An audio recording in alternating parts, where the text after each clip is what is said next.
Bună ziua, copii frumoși! Să ne salutăm voioși! A început o nouă zi. Bine v-am regăsit, copii! Sunteți veseli, sănătoși, dar la fel de curioși? Astăzi, la Educație pentru Societate, despre programul nostru zilnic ne vom reaminti, pe versurile poeziei, programul meu zilnic.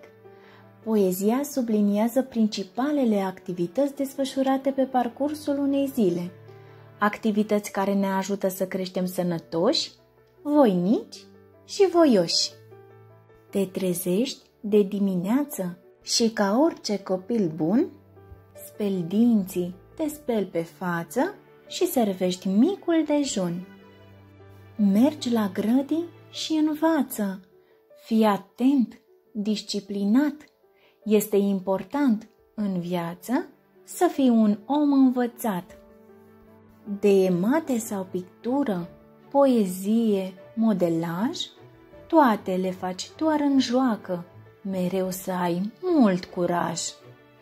Muzica ne relaxează, iar cu colegii mei dragi, timpul trece iute-iute, totul este un miraj. Te întorci la prânz acasă, te schimbi, pe mâini te-ai spălat, te așezi frumos la masă și mănânci civilizat. După amiază, să nu uiți, trebuie să te odihnești. După odihnă vei simți ce vioi și vesel ești. Acum este timp de joacă, să te joci mereu frumos, fă mișcare, mergi, aleargă, să crești mare, sănătos. De natură nu uita, grijă tu să ai mereu. Pământul este casa ta, îngrijește-o, nu e greu. Când noaptea încet se așterne, peste case, peste drum, este timpul ca moșiene, să-ți aducă somnul acum. Dragii mei, ați fost atenți?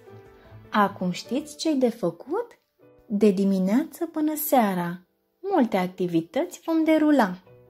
Stabilirea unui program înseamnă să te asiguri că în fiecare zi activitățile vor avea o ordine fixă de desfășurare.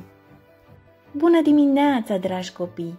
De când începe o nouă zi și până pe seară, deloc nu ne vom plictisi. Mergi la toaletă, te speli pe mâini, pe față, servești micul dejun, activități la grădiniță sau acasă. Joacă-te oricând, fii fericit. Servește masa de prânz, dormi de prânz. Gustare sănătoasă, joacă-te cu prietenii în aer liber, fii fericit. Servește cina, fă o baie relaxantă, o poveste înainte de culcare.